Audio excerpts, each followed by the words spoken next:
Dans l'univers impitoyable du MMA, peu d'hommes ont marqué leur époque avec autant de brillance que Jon Bones Jones.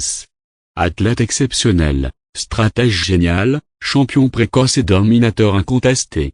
Jon Jones ne s'est pas contenté de participer à l'histoire de Luke, il l'a façonné. Mais derrière cette gloire se cache un destin tourmenté, fait de résurrections spectaculaires et de lutte intérieure. Aujourd'hui, embarquez avec nous pour une immersion totale dans la vie d'un homme qui a côtoyé la grandeur et flirté avec la chute. Chapitre 1, l'élu des dieux. Né le 19 juillet 1987 à Rochester, dans l'État de New York, Jon Jones semble dès le départ promis à un destin exceptionnel. Fils d'un pasteur, il grandit dans une famille profondément religieuse. Mais ce n'est pas la voie de la foi qu'il choisit, c'est celle du combat.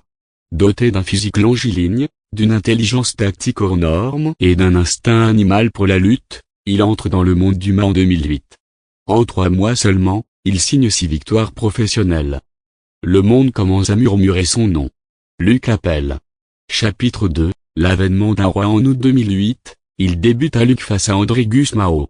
Sa performance stupéfie. Il n'a que 21 ans et démontre déjà une créativité qui dépasse les limites du sport. Puis vient Luke 128.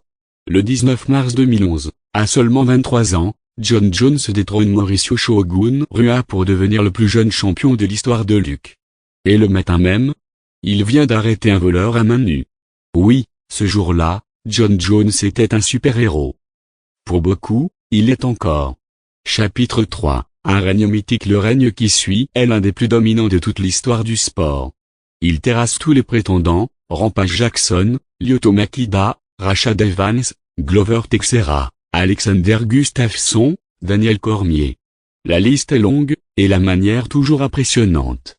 Ses statistiques sont légendaires. Plus grand nombre de défenses de titres chez les mi-lourds. Plus longue série d'invincibilité. Combattant le plus jeune, le plus complet, le plus imprévisible, Jon Jones ne perd pas. La seule défaite de sa carrière? Une disqualification contestée pour un coude illégal, dans un combat qu'il dominait totalement. Il ne combat pas seulement ses adversaires, il les absorbe, les dissèque, les détruit avec une précision chirurgicale. Chapitre 4, l'ombre du roi. Mais à l'apogée de sa gloire, la lumière s'assombrit. Des incidents judiciaires, des suspensions pour dopage, des dérapages personnels viennent terner l'image du héros. L'homme est faillible. L'idole vacille. Et pourtant, chaque fois qu'on pense qu'il est fini, il revient. Plus fort. Plus déterminé. Comme un phénix. En 2018, il reprend son trône contre Gustafsson.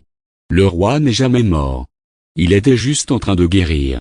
Chapitre 5, la conquête des géants. Après avoir nettoyé la division mi-lourde, Jon Jones décide de relever le défi ultime, conquérir le royaume des poids lourds. Il revient en mars 2023 après 3 ans d'absence.